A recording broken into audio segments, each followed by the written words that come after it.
In today's lesson, we will be looking at histograms. Histograms are a type of graph. This is a bar graph. This is a histogram. Can you notice the difference between them?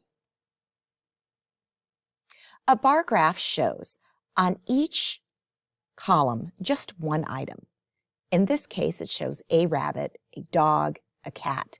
It doesn't show them grouped together. But a histogram shows a group of things together. So you're uncertain which number goes with which. So this could be two people said one and nobody said two. It could be one person said one and one person said two. Or it could be both people said two. You can't tell. All you know is that 1 to 2 people gave the answer of 2. So it groups items together before it graphs it.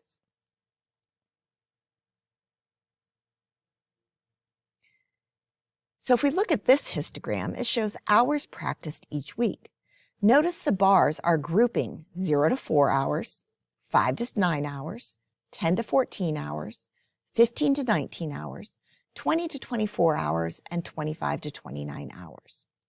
So how many students practice between 5 and 9 hours a week? Well, we would look for the column that shows 5 to 9, and that is 4 people. How many hours did the most students practice each week? Well, for that one, we're looking for the peak of the graph, or the largest point. That is 7, so 15 to 19 hours had the most students that practiced.